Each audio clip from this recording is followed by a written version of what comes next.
Welcome to the third and final episode of this series on Aurora Mardiganian. In the previous episode, we heard how Aurora arrived in the United States, where writer Henry Gates and his wife Eleanor became her legal guardians. Soon after, a book and film, where she was a lead actor, was created based on her life story. The film broke box office records, but it came at a price. Aurora's constant travelling and replaying the trauma again and again became too much, until she fainted in May of 1920. Not long after that incident, Aurora and the film disappeared from the public eye. My name is Maxim Saakyan, and you're listening to Uncovering Roots.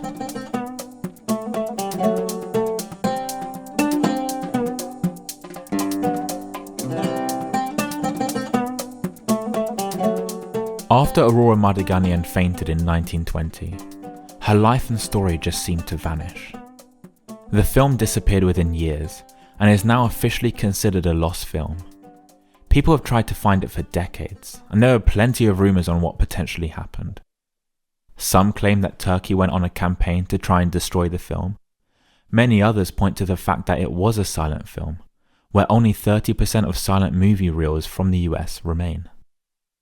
With hope dimming, an Argentinian-Armenian journeyed to Yerevan in search of the film. Then, after 70 long years, in 1994, the tale of Aurora and the film witnessed a remarkable revival. I spoke to Eduardo Kozanlian, who captured his story in finding the film Auction of Souls, also known as Ravished Armenia, in the mid-90s, which has been translated and voiced by Roberto Bellorovella.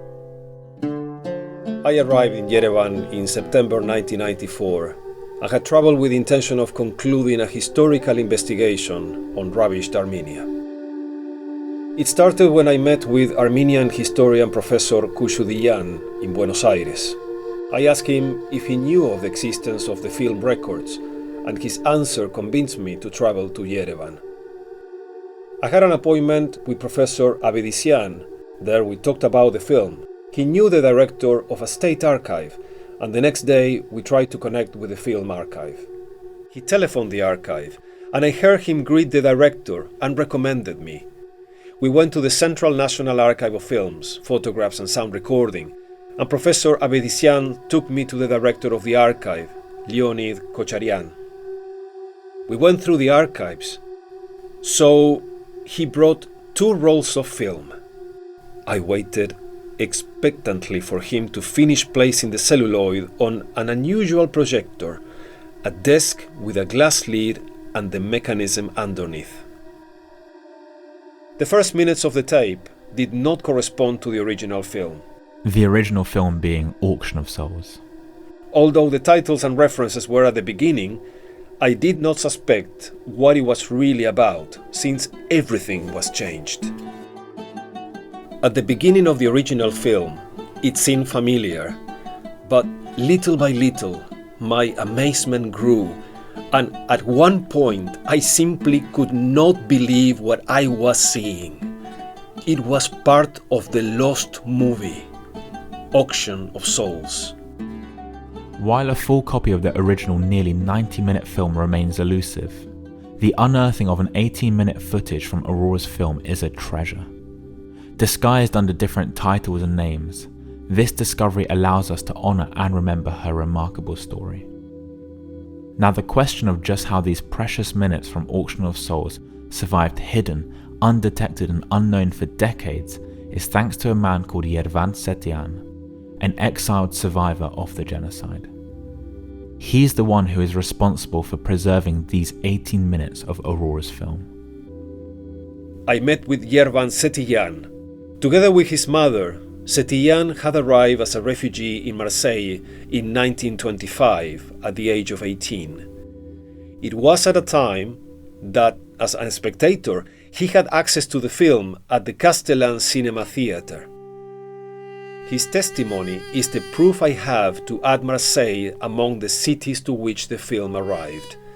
The impact that these images produced was so profound that they awakened his passion for cinema, a passion that from then on he put at the service of the documentary memory of his people wherever his camera could reach. In 1937, he met George Miller, a distributor dedicated to the sale and rental of films. Miller offered a special tape for sale to the surprised Saakyan. Saakyan sat down and started watching the projection on screen, and he immediately remembered the time he watched the film in Marseille. Miller demanded a high price from him. He was not a man who accepted haggling. Saakyan asked for a couple of days to get the money. He rescued the film, but from this he got into debt. In his words, "A valuable film passed into my hands. More than a film, a real treasure." In the case of Saakyan, we must understand that this film is already the heritage of his people. We all know that the one who leaves a record transmits memory. Whoever has memory does not die. The peoples who lose it are condemned to disappear as such. By 1939, the winds of war were blowing. Saakyan was called to arms and participated in France's struggle against Hitler. Only in 1944 was he able to take back the reins of his passion, cinema. He changed the title of the film to Der Zor, alluding to the desert of northern Syria. After the title, he added, to record to the new generations the reason why Armenians had to spread everywhere. Saakyan repatriated to Soviet Armenia and arrived in Yerevan in 1948. He then handed over his documents to the archives, which I visited more than 40 years later. On Yerevan Saakyan's arrival to Armenia, unfortunately only one reel remained, equating to 18 minutes out of a total of around 85, as the others had mysteriously disappeared en route between the port of Batumi in Georgia to Yerevan.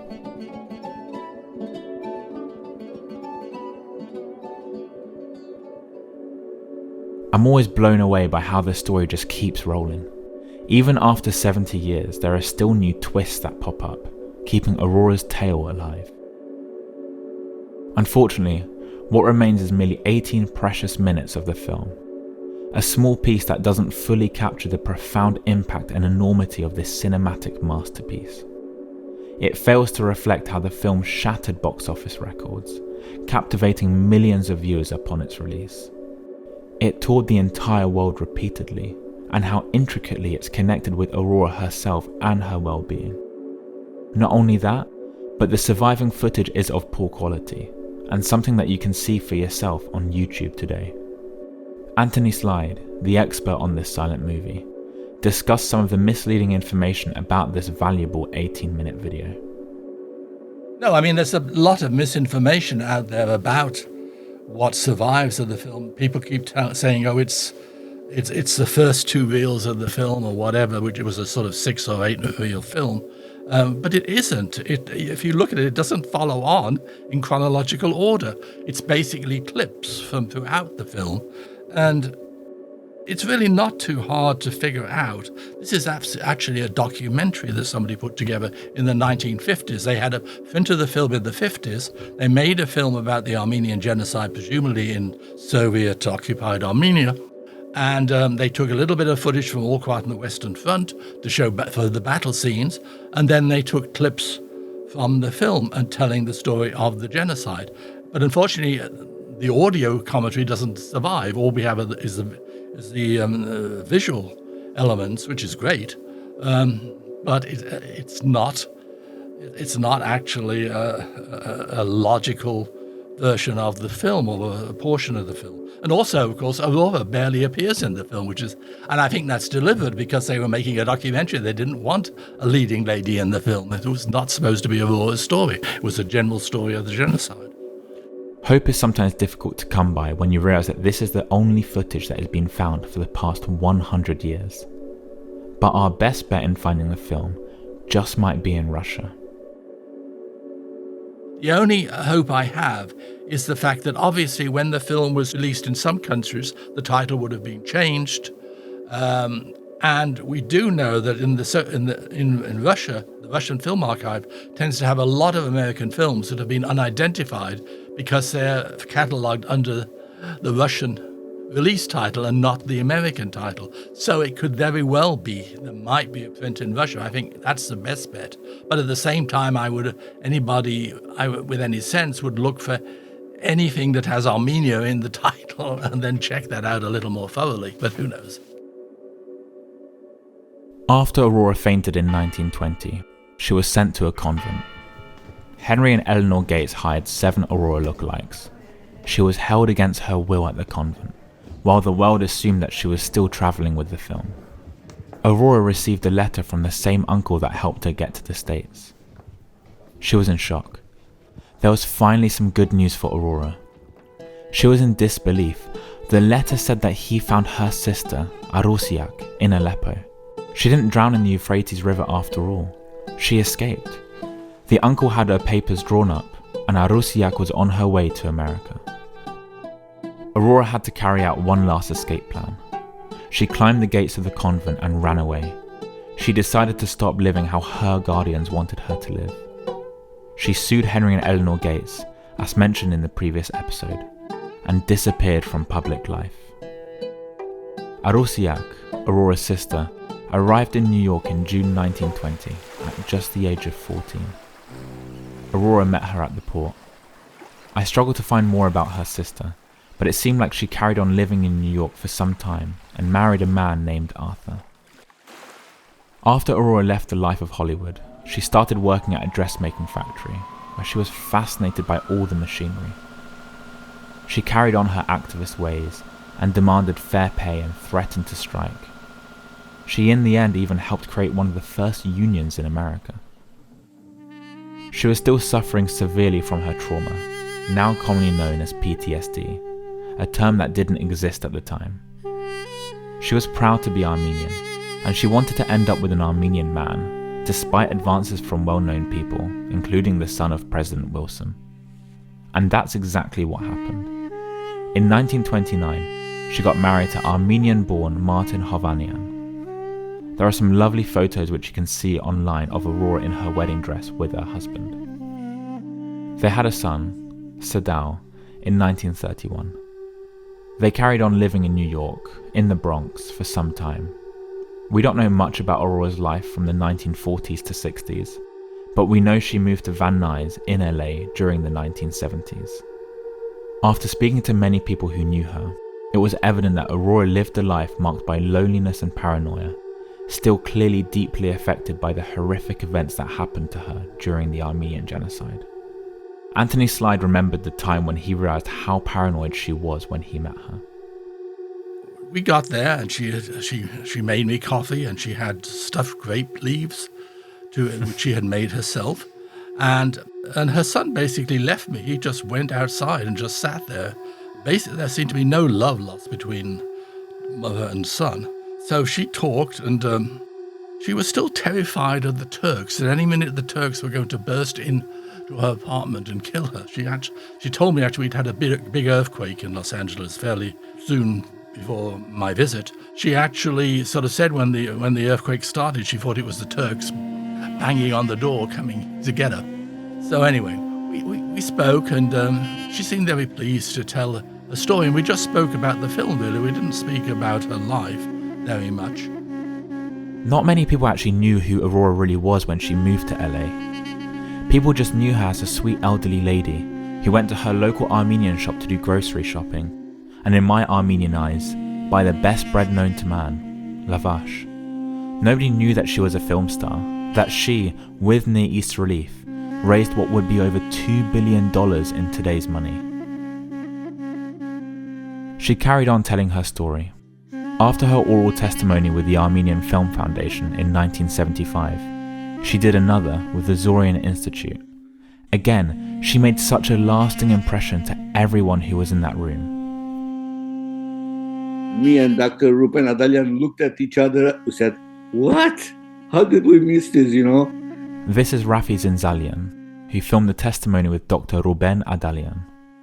When we met her, she was like, oh my God, how did we not know her of her? You know, she was saying she was in movies, she was this, she was that. Then when we checked afterwards, we were really surprised that everything was true. I mean, she became courageously telling everything. And at that age, still fighting, you know, and she wanted justice and everybody to know what had really happened.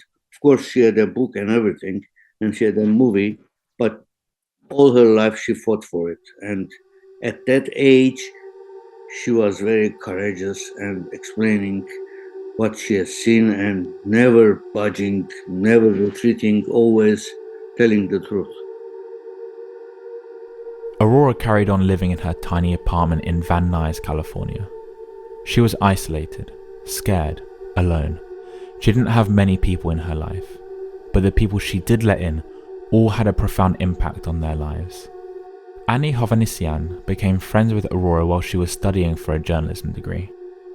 They bonded, and Aurora allowed Annie into her life. And the first time we went together, and I do remember being overwhelmed by how huge this tiny person was.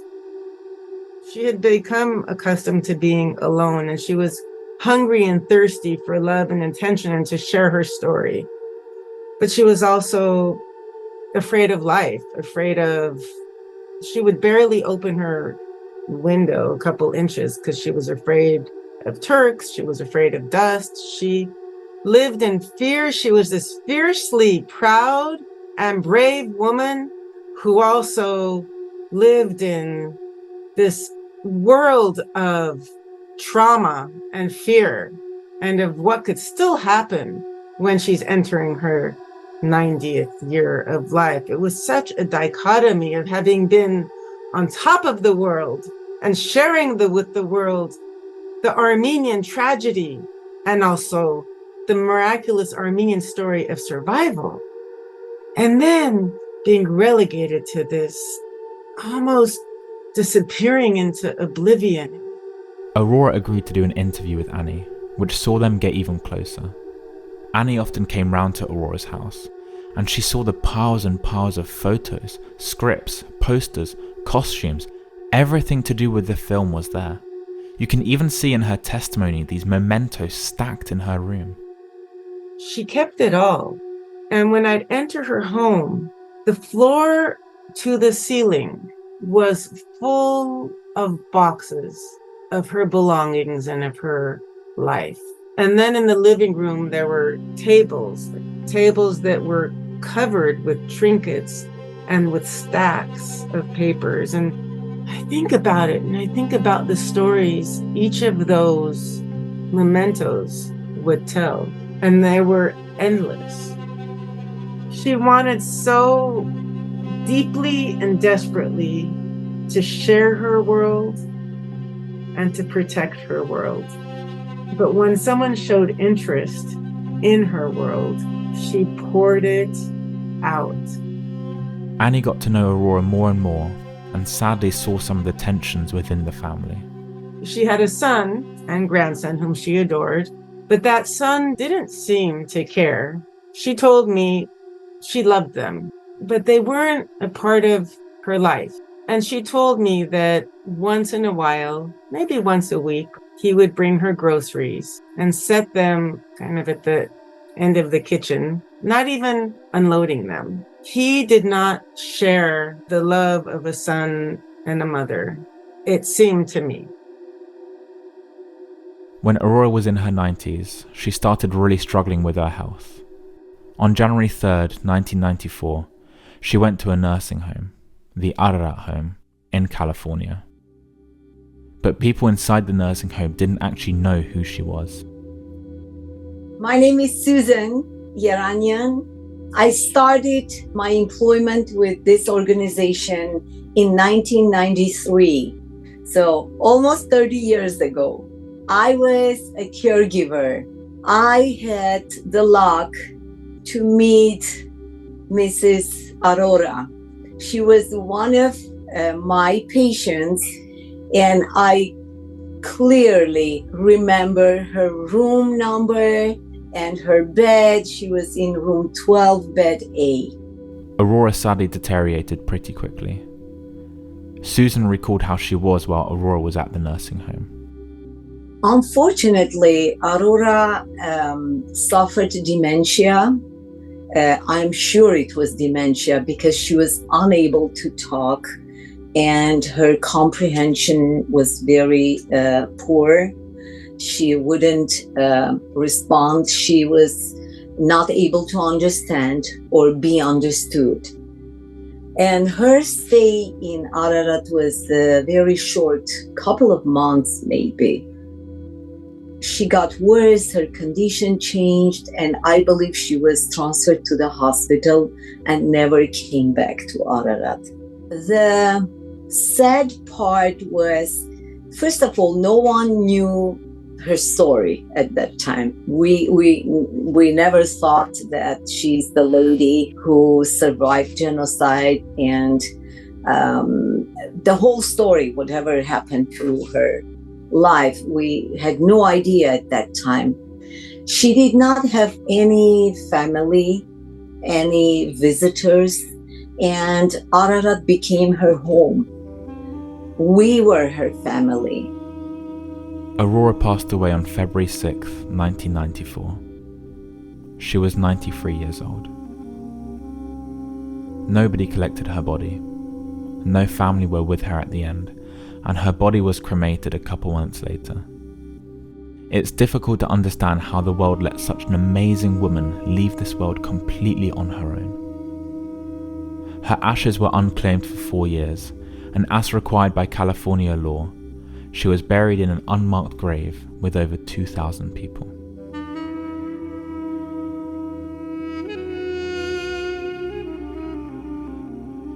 Many people have found Aurora Mardiganian's story inspiring. One person is the very famous film director Argentinian-Armenian, where he created an exhibition in 2007 based on the 7 Aurora lookalikes after her guardians sent her to the convent. The exhibition toured in various cities, including Toronto and Berlin. Atom was taken aback how amazing this woman was. The installation that I first presented in Toronto and was later presented in various other galleries and spaces is really based on this idea that Aurora, after she made the film based on her story, I mean, it's a remarkable, remarkable trajectory. And this is an unimaginable journey she went on. But what is remarkable to me is when I first read about it, I began to understand that Aurora was like a super survivor.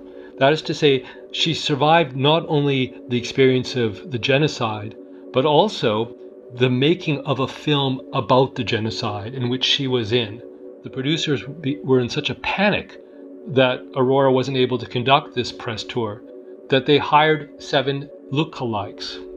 Whether or not these women were Italian or Greek or Middle Eastern, we don't know, but they were sent across the country to actually represent Aurora.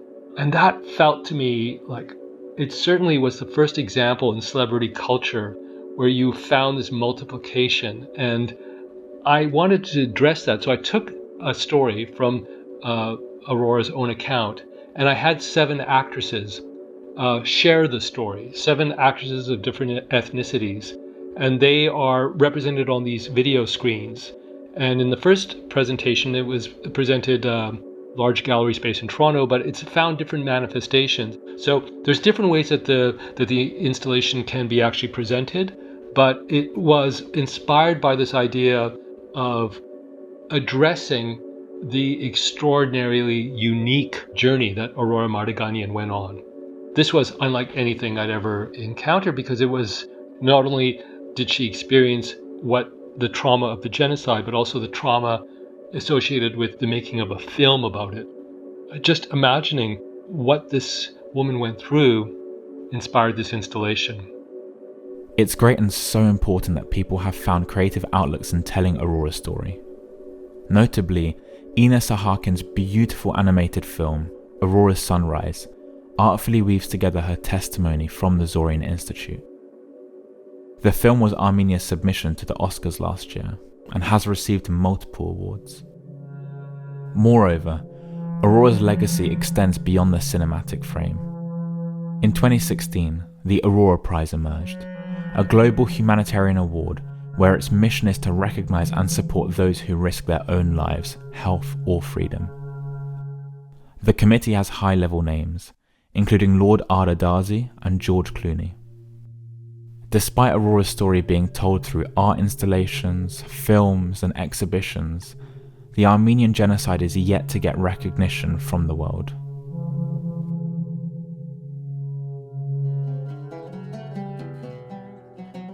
The recognition of the Armenian Genocide has always been a long fight for the Armenians.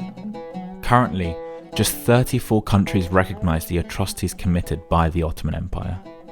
The United States being one of the most recent countries to recognize in 2021, where President Joe Biden referred to the events as a genocide in a statement released by the White House.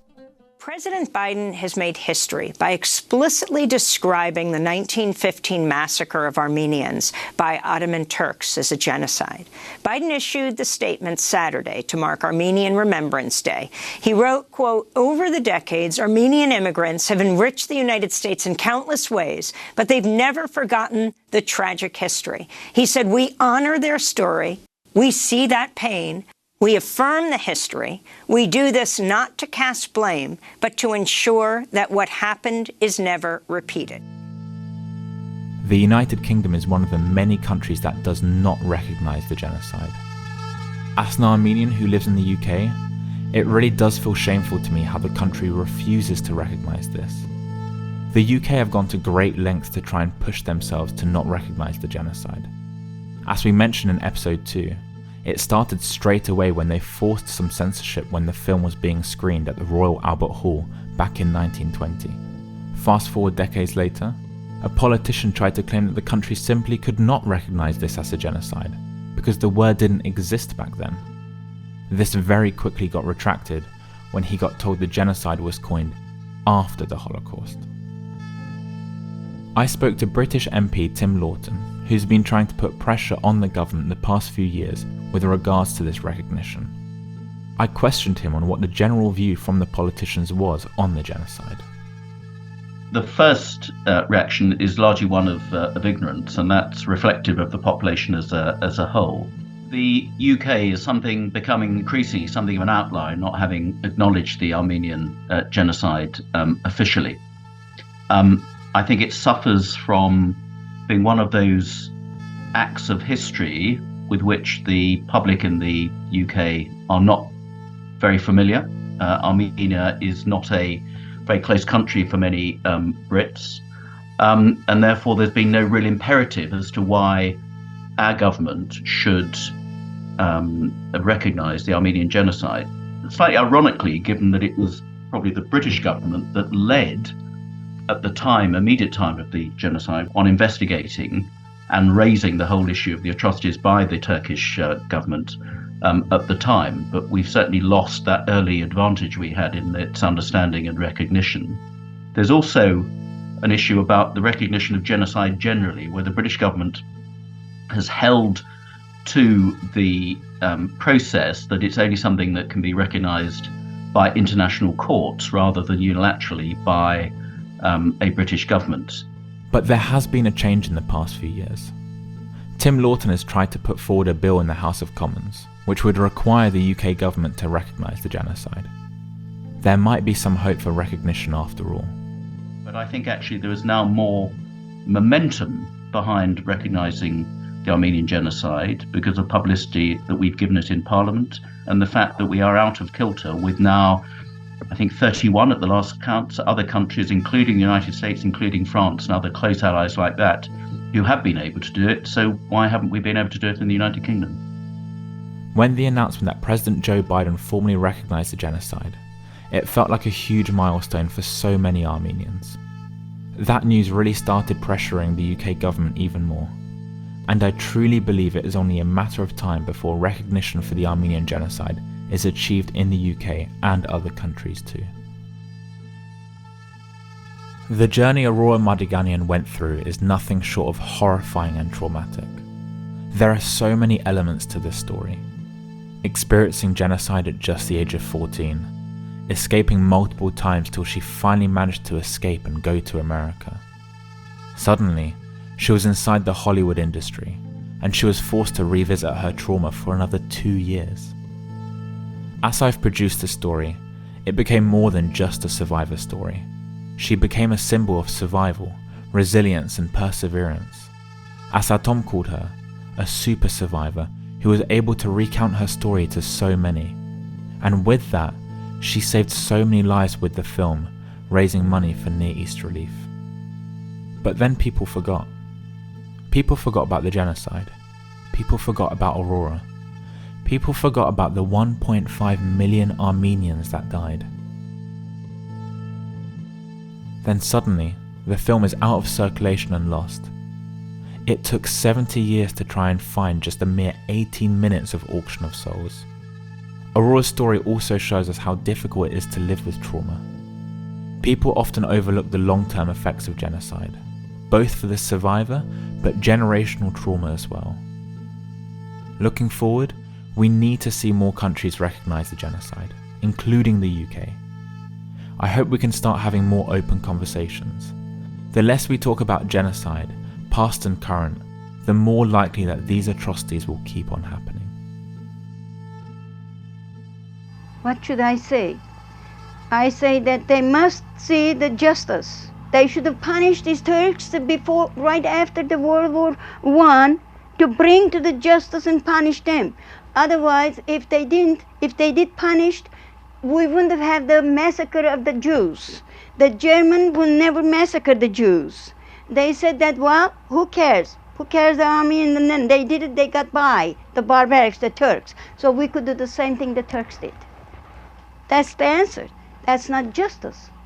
So I don't like to see nobody to get killed. I don't like to see nobody to be persecuted. And even now, I don't want to see the Turks to be killed by guns or swords. The Turks must be in a moral way to bring down to the chair, to the, what do you call, the chair that they questioning and giving the sentence to them. And that's the way, not by guns or by swords. I don't believe in that.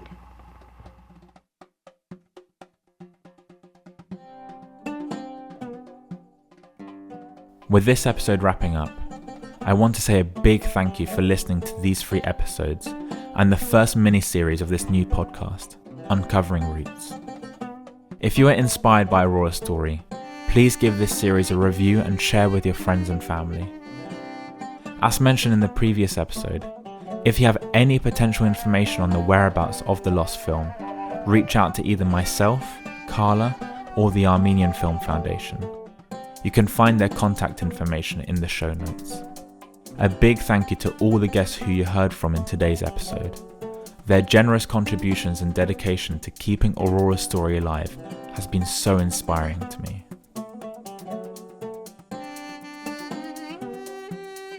This episode was produced and sound designed by me, Maxim Saakyan.